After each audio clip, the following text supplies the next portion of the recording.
Here's an article that was released on April 10th, and the title of the article states, Trudeau says he hopes he'll never have to use the Emergencies Act. Over the past month or so, Justin Trudeau has been holding news conferences outside of Rideau Hall, outside of his residence. And during those news conferences, periodically the question has come up concerning the Emergencies Act. And the question being put forth or brought forth continually is that, when are you going to invoke the Emergencies Act? Do you think you will be invoking the Emergencies Act? This referring to the Federal Emergencies Act. And each time, Trudeau answers by saying, not now, we don't think it's the appropriate time, and we don't think it's a good measure to be doing so right now. On top of that, they are trying to instill fear in the people concerning this federal enactment, titled or designated the Emergency Act. Most individuals don't even know what the Emergencies Act is, but they're hearing about it through the news, the media, and they're starting to question, well, what is this, and why don't they want to invoke it, and what's so bad about it? This is in the article, which I just showed you the title of, and it says, Act gives federal government sweeping powers. The Emergencies Act, which replaced the War Measures Act in 1988, gives the federal government sweeping powers to regulate or prohibit travel, requisition and use property, order qualified people to provide essential services, regulate the distribution of goods, resources, and services, and establish emergency shelters and hospitals. Did you catch that? Did you see what's going on? The same powers and duties that are being expressed already by the provincial ministers are what is contained within the Emergencies Act. So they list and enumerate a certain amount of duties or powers that the Emergency Act will entitle them to. However, they say we don't want to invoke this Emergency Act because we don't want to use these powers. Yet, when you compare what's transpiring here in Canada under the Provincial Emergencies Act, these same operations of law are already being used against society, not through a federal enactment, but through a provincial enactment. You can take a look back into my last video that I released, where I explain a bit more in depth concerning these powers, these operations that the provincial ministers are using. Just a quick review here. We look into the Alberta enactment and the British Columbia enactment. We find the same type of operations of law as are being brought forth in the Emergencies Act. They can acquire or utilize any real or personal property considered necessary to prevent, combat, or alleviate the effects of an emergency or disaster. They can procure or fix prices for food, clothing, fuel, equipment, medical supplies, or other essential supplies, and the use of any property, service, resources, or equipment within any part of Alberta for the duration of the state of emergency. They can control or prohibit travel to or from any area in Alberta. So we're seeing the same operations of law, the same powers that are contained within the Emergencies Act are contained within the provincial enactments already. And guess what? The provincial ministers are already exercising these powers and using them against the society. So on the one hand, while the media is telling you, be afraid, be very afraid of the Emergencies Act, and you see Justin Trudeau standing up there saying, well, we don't really want to use the Emergencies Act right now. No, that wouldn't be a good thing, because, you know, there's some things contained in there that wouldn't be good for the Canadian people, like stripping their rights. On the other hand, they're already doing it to the people without even letting them realize or know what's transpiring. If the Emergencies Act was indeed to be invoked, then what would happen is the provincial ministers would come under the power or direction or control of the federal ministers. And that's what they're trying to avoid. They're wanting to leave the power within the hands of the provincial ministers, I think because the provincial ministers know their territory and know their situations a little better than the federal ministers. And through what they're attempting to do, in the last video that I made, I shared a few operations of law that were contained within the enactment itself in order to preserve the individual's rights. So we looked at Alberta, for example, and there was a section in the enactment in the Emergencies Act that stated that this Emergencies Act will apply no matter what other act or regulation in Alberta is in force or effect, because this enactment, this Emergencies Act, says it will apply, except if it pertains to the Alberta human rights enactments. So there they left a mechanism or the operation of law contained therein in order for you to exercise your individual rights if you feel that your constitutional rights, your charter rights, your human rights are being limited or abridged. In Ontario, it was a little bit more clear under the provincial enactment. When we look into Article 7, we see that it states the following: the purpose of making orders under this section is to promote the public good by protecting the health, safety, and welfare of the people of Ontario in times of declared emergencies in a manner that is subject to the Canadian Charter of Rights and Freedoms.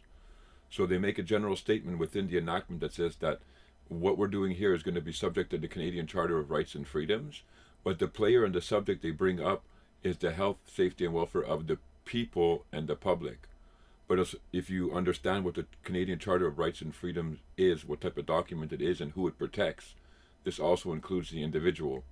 So if they try to use the enactment here to limit and abridge your fundamental individual rights, and those actions are against your charter rights and freedoms, then it produces a claim against them for doing so. We're going to look into the Emergencies Act, the preamble of the act itself. The preamble is meant to explain what is the purpose of the laws that you are about to read. So it's like introduction to what you're about to read. It says, whereas the safety and security of the individual. Now notice they didn't say people, they didn't say citizen, they didn't say person. They used the distinct connotation of individual. If you've studied my videos, you will understand what that means there, individual.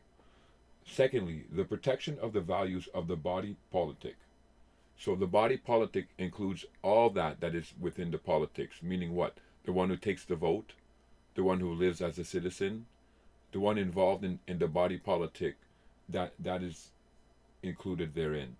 And the preservation of the sovereignty, security, and territorial integrity of the state are fundamental obligations of the government. So, hang on, let's reread that. Whereas the safety and security of the individual are fundamental obligations of the government. So even under the Emergencies Act, your individual rights and freedoms are fundamental obligations of the government.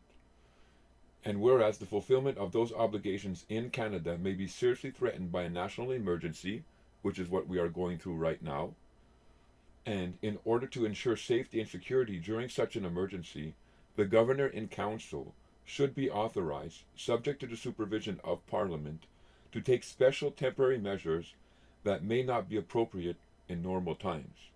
This is exactly what we are seeing going on across Canada in our provinces right now. The restrictions that are being implemented, the shutting down of businesses. Yes, indeed, I know there are other plans behind what are going on, according to what other people are teaching, but that's not what I'm here to talk about right now. I'm just saying this is exactly what's going on. This is not normal times, and there are extreme measures that are being taken, which are affecting individuals' rights and freedoms and the society in general.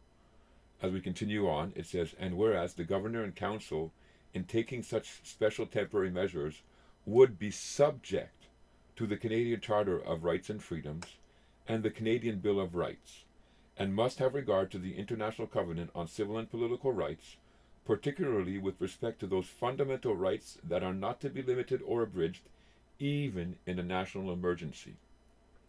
So if we run that backwards, we can see here what this is saying. There are a certain set of rights and freedoms that belong to an individual. And those rights and freedoms can never be limited or abridged. They can never be removed. They can never be taken away from you, even during a time of national emergency.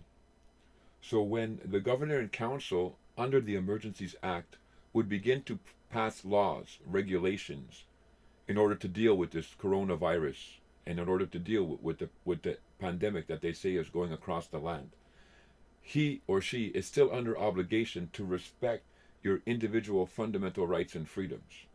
Now, I'm not going to say that they are intending to do so, because we see the game that they play with the laws that they are utilizing against human beings and against persons and classes of persons.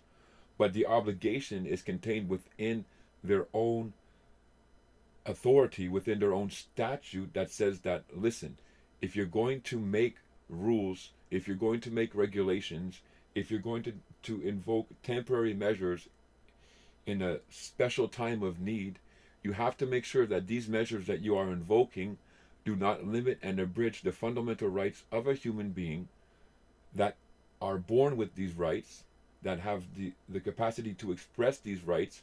You are not to limit and abridge them, even during a time of emergency. So that would be the purpose of the Emergencies Act right here. Yes, there's a pandemic going on. Yes, we have to take extraordinary measures in order to fight this pandemic, but in doing so, we must respect your individual rights and freedoms. Now, individual there doesn't just mean anybody in Canada. Again, if you've watched my videos and you understand and you followed me over the years, you'll understand what the word individual refers to there. Some people will hear this for the first time and think, well, individual, that just means everybody. They have to protect everybody's rights. No, if you're standing or understanding as a citizen or a taxpayer or any other class of being that's out there, then they're not so obligated to protect your fundamental rights and freedoms. Because within the Charter of Rights and Freedoms, the first few articles allows them to place limitations upon certain rights. But these limitations that they can place upon these rights are upon the class of person and not upon the individual man or woman or human being. Social distancing will be the new normal until coronavirus vaccine, says Premier. So here they're talking about they want to keep the limitations for peaceful assembly until there's a vaccine that's in operation. And that's not the first time that we've been hearing this. This is circulating all across the world right now, that they're waiting for a vaccine. The only hope is a vaccine. That's what's being pushed. And even in Canada, Justin Trudeau recently said the same thing. He was talking and he said, listen, these measures that we are implementing, we're not going to return to normal until there's a COVID-19 vaccine. So he's preparing the people already to say, listen, life is not going to return back to normal. In the next coming months, we will learn a lot more about the reality of what's really and truthfully going on around us. However, when you do the research and you look right now, it does seem that their intention, whoever they are, the ones that run the world, and I'm not going to get into that in this video neither, their intentions are that vaccines should be mandatory, that everyone across the world should eventually be vaccinated against this new virus. Why that would be, I'll leave that up to you to decide. There's many conspiracies and many people talking about this all across YouTube and all across the internet social sites right now. However, it does indeed seem like this will be something mandatory after the second or third wave of this virus, or maybe even between the second and third wave of this virus. Now, this would be mandatory against a class of person. They could not make it mandatory against an individual. I guess they really could if they put a gun to your head and forced you. But if they came and you had to go to a medical center or a doctor's appointment in order to have this vaccine, you could intercept that and you could put a stop to that by going to the court system and invoking the operations of laws contained within the enactments and within the charter itself as an individual pertaining to the fact that you wouldn't want to be vaccinated. If a mandatory vaccination is brought forth, you can be sure that they're going to put extreme pressure upon individuals in order for them to accept the vaccine. They're going to seek to make life very uncomfortable, and they're going to seek to do things to your individual rights and freedoms in order for you to accept what it is that they want to bring forth, which is you to be vaccinated. Now, recently we're seeing the WHO, the World Health Organization, release a really, really stupid recommendation. And I'm sorry to say, but this is the truth. It is a stupid recommendation, but this is working on the fact about everybody needing to be vaccinated. And we spoke about it, meaning me and my audience, the other day when we talked about the quarantine enactment. If you watched that video and you watched what I brought forth in the quarantine enactment, It gave the ministers and the government the right to create what they call quarantine stations, places where you can be brought forth and put into isolation in order for the virus to run its course upon your body. That report from the WHO says WHO officials says authorities need to enter homes and remove family members. So if they're planning to enter your home and remove the family members, they have to have a place to take these family members. And that's where the quarantine stations come into play. Now, as it's looking, it's possible that this is all going to take place and you're going to be required to be vaccinated or proof that you have antibodies in order to leave these quarantine stations or in order to not be brought into these quarantine stations. So I'm going to share a little bit with you what I see coming. So they have a test right now that can test to make sure that you have the virus presently or if you had it before and you have antibodies. The problem with that is that we are finding out that you could already have the virus, gone through the cycle of the symptoms, and then not have the antibodies in your system anymore. So they're not present within you even though you fought the virus and you won the battle against the virus. Secondarily to that, we're seeing that people who have fought the virus and won their battle against the virus can be reinfected. So this makes sense. If you're lacking the antibodies from the first battle, you can definitely be reinfected by the virus. And we're seeing these scientific studies come out now that are showing this fact. So the media is pushing forth the fact that people can get the coronavirus more than once, and recovering from the coronavirus does not necessarily make you immune to the virus. We see these reports all over the place recently in the past 3 weeks. So based upon that, we can conclude that the next logical step would be a vaccine, because therefore a vaccine would protect you against this virus. So we see that the steps are being implemented, or the information is being pushed out to the public in order for them to accept to be vaccinated. Why? Well, first of all, the virus can be inside of you for up to 24 days, and you show no symptoms of the virus, but yet you're spreading it all around where you go. So we looked at some scientific reports, and we saw that when a person is asymptomatic and they have no symptoms, no coughing, no sneezing, that's when they have the highest viral load within them. So they contain the highest viral load within them, and they're walking around and they're spreading the virus. That's what we're being told. Then you can catch the virus, and it takes up to 24 days for you to show symptoms. And once you show symptoms, then your fight with the virus starts. And you can get complications, you can need help to breathe, and so forth. But nevertheless, once you recover from the virus, they're saying that you don't have antibodies in your system, and you can catch it again. So this is why they're going to push the fact, well, you're going to need a vaccine in order to help you to defend against this virus. Here we see it says, experts explain why coronavirus can reappear in discharged patients, raising questions about containment moves. So now they're not only talking about the fact that you don't have antibodies and you can recatch the virus, but now they're using this situation or this information to say, well, now it's really important that we contain the movements of the people. Because if we don't know who have it, and they're spreading it asymptomatically, and then they can also recatch it again from people who are spreading it, we have to be really cautious about the movements of the people. Now, who's to know if all this is true? As I'm saying to you, this is what they're feeding individuals or people in the media. There were already reports concerning the reinfection of people who had battled the coronavirus going back over a month ago. Probably about the second week of February is when I saw my first report. Now here it reads, a growing number of discharged coronavirus patients in China and elsewhere are testing positive after recovering, sometimes weeks after being allowed to leave the hospital.